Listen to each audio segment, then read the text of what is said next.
If someone was to come up to you and say that nobody can predict the future, they are wrong. They are flat out wrong, because all of us have this sixth sense, this third eye, if you will, that can give us the information that we need to be able to intuitively figure things out. But it's even just more than that. Just being smart and understanding what you're researching, putting the X's and O's together, then again, you're going to be able to predict the future. And I mean, some stuff is just so easy to predict. Like, I know you're watching or listening to this now, there's a prediction that's true. How about a prediction that if I come outside at midnight, it's going to be dark and I may even be able to see the moon? Yet I can wake up in the morning and say I'm going to predict the sun's going to rise, or that the Yankees will win at least one game next season. Those are very, very simple predictions. But whether they be simple or whether they be hard, humans are able to predict things very well. Now, of course, you're going to need the need, the want, and maybe even the addiction to being able to predict future events. Myself, I got the want, I got that addiction for wanting to predict future events, because our human brain is so powerful, extremely powerful it is. And it is able to process more and more stuff and be able to do more stuff than a lot of scientists could even imagine, which is just so phenomenal.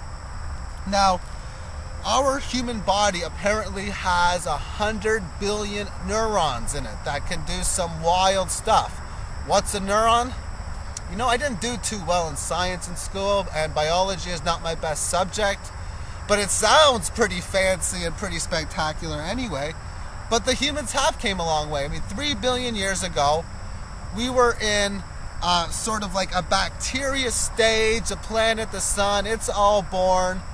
And it took many billions of years, about less than 3, for us to get to a phase where we were multicellular.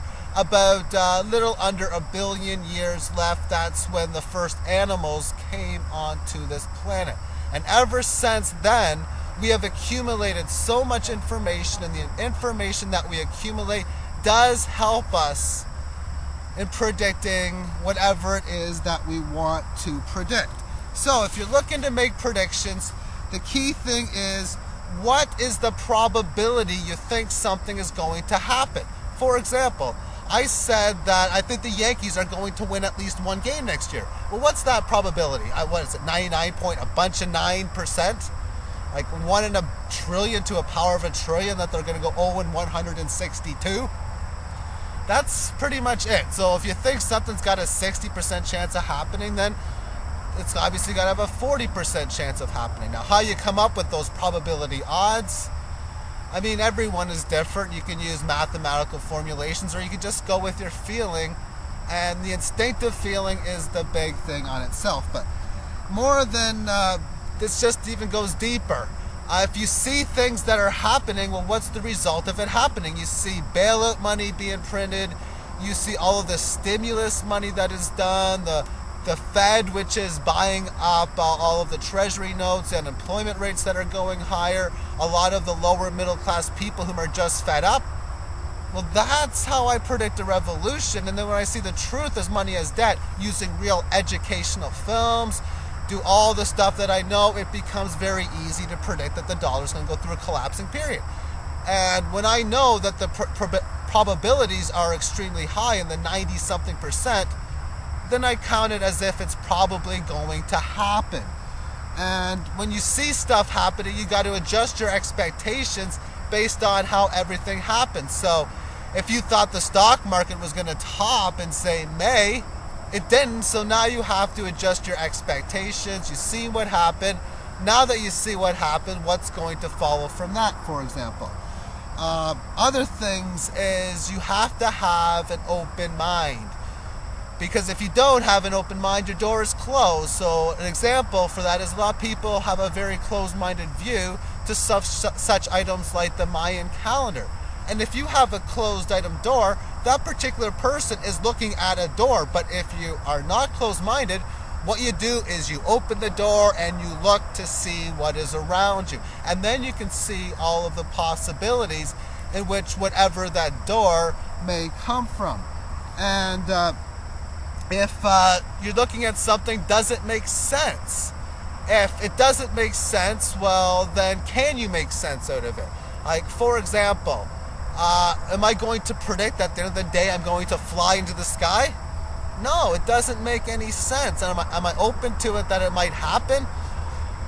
Yeah, but I don't see how it's possible. If something comes to me where I see it's possible, great. Then I know that it's there.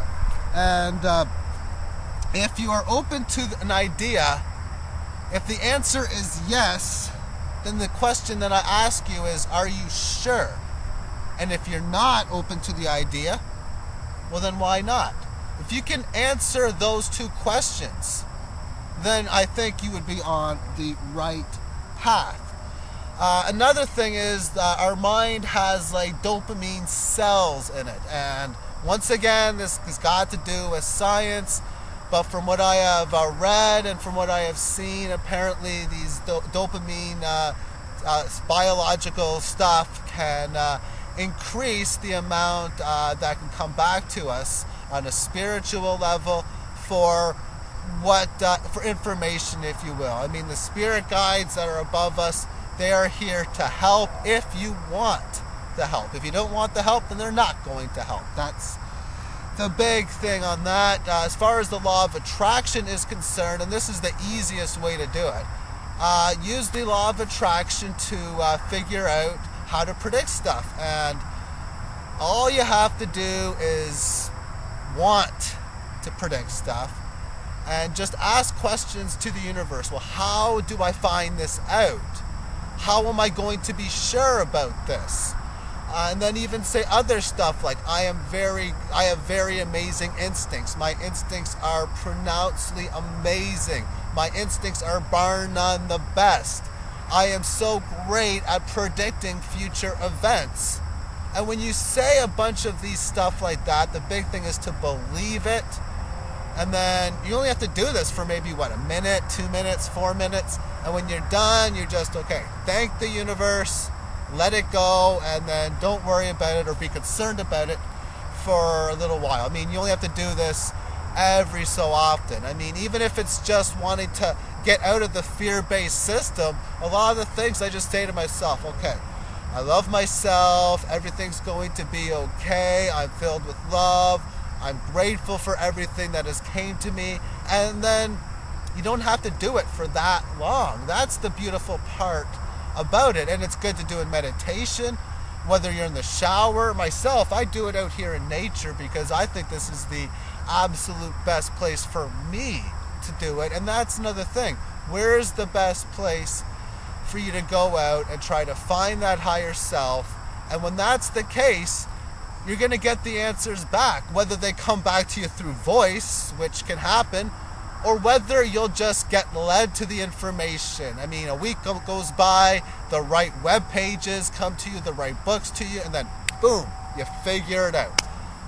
That's pretty much how the LOA or the law of attraction works.